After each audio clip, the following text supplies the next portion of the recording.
Okay, John Michael, let's talk about your swing evaluation today, mate. Just looking at it from the down the line view, right? Mm-hmm. So the first thing we picked up was in the takeaway, the club face was just a little closed there, right? You look at that compared to someone like Tommy Fleetwood,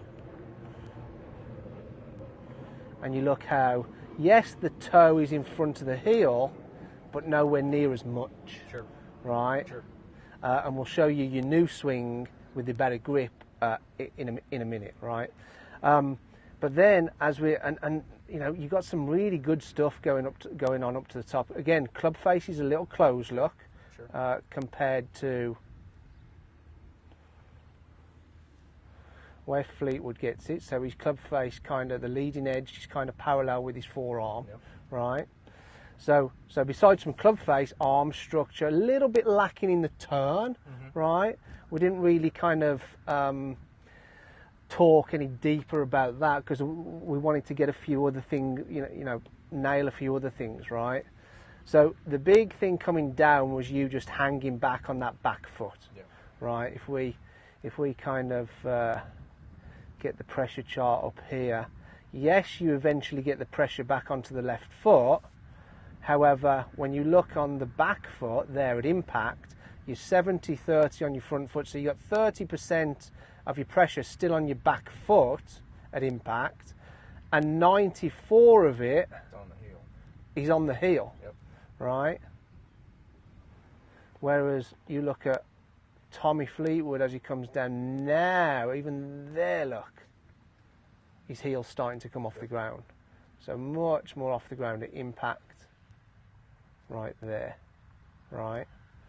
So when we so heel off the ground, open hips. When we look at the little drill that we were doing, if we look at club face first, oh, that's better. Look. Oh yeah. Right. So bit too closed, and then just perfect. You want the toe in front of the heel, but just the right. It's like anything. You can do something too much, not enough, or get it just right.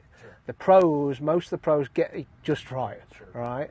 So that's just the change in the grip, getting that club more in the fingers with your right hand, right, and getting the dots that are drawn on your trigger finger to the side of the grip, and that just takes care of that, right?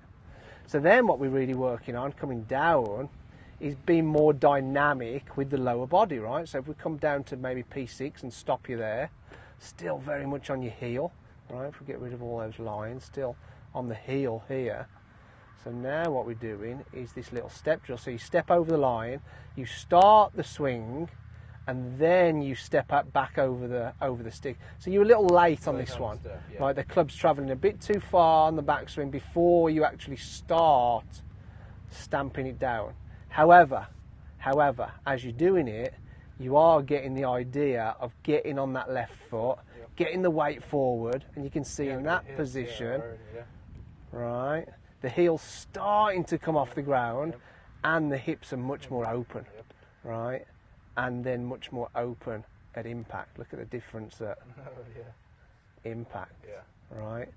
The better step drill was your next one, where you step back out, step over, you start the swing, now you step earlier. So you get the club head moving, then you start stepping, and that's kind of how I want you to do it. So you're already establishing pressure and weight on that forward foot before the club's finished its backswing, right? That's really the drill. And then there you go, look at that. That's what you want to be practicing, right? So heels much more off the ground. Already the hips are open, look. And then at impact, more open. I mean, that is night and day. Hips open, shoulders open. Before, hips open maybe 10 degrees, shoulders maybe square.